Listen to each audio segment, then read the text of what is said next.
Mula umaga hanggang gabi, tuloy ang laban. Pangarap ang dala kahit mabigat ang pasan.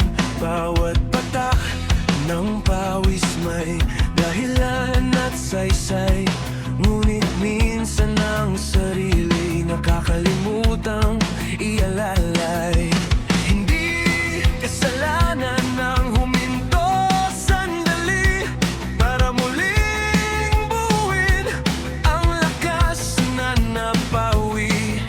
Ang buhay ay hindi kararang walang wakas. Kailangan din ng pahinga upang manatiling malakas. Huminga ka muna, tumingin sa paligid.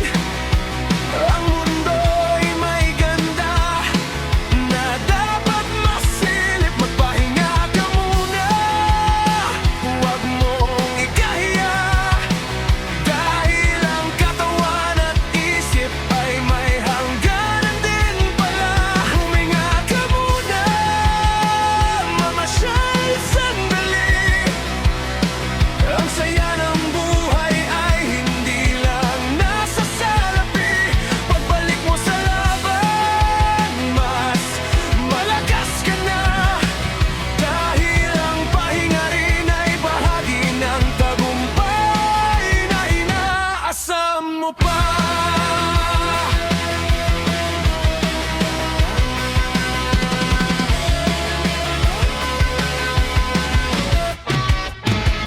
Hindi lahat ng oras ay para sa trabaho.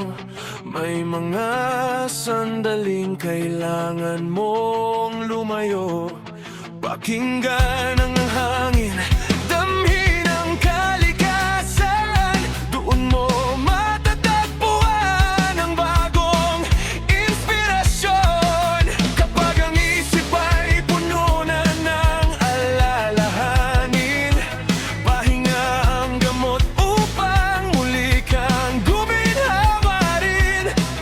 Ang sipag ay mahalaga, ngunit tandaan mo rin ang sarili mong kalusugan ay dapat pahalagaan din. Huminga ka muna, tumingin sa paligid. Ang mundo ay may ganda na dapat masilip. Magpahinga ka muna, huwag mong ikahiya, dahil ang katawan at isip ay may hangganan din pala. Huminga ka muna, mamasyal sandali. Ang saya ng buhay ay hindi lang nasa salapi. Pagbalik mo sa laban, mas malakas ka na, dahil ang pahinga rin ay bahagi ng tagumpay na inaasam mo pa. Hindi ka makina na walang kapaguran. Tao kang nangararap at may nararamdaman. Kapag napagod ka, huwag matakot huminto, dahil minsan sa pahinga doon ka mas lalong tutubo.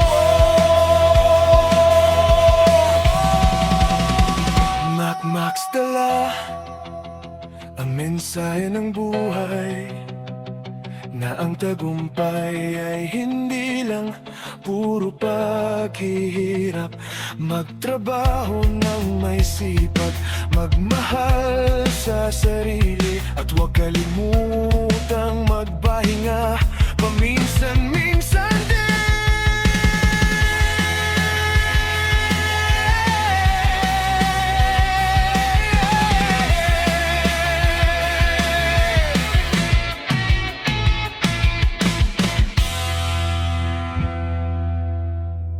Sarap magbagyo, payapa, tahimik, walang maingay na asawa.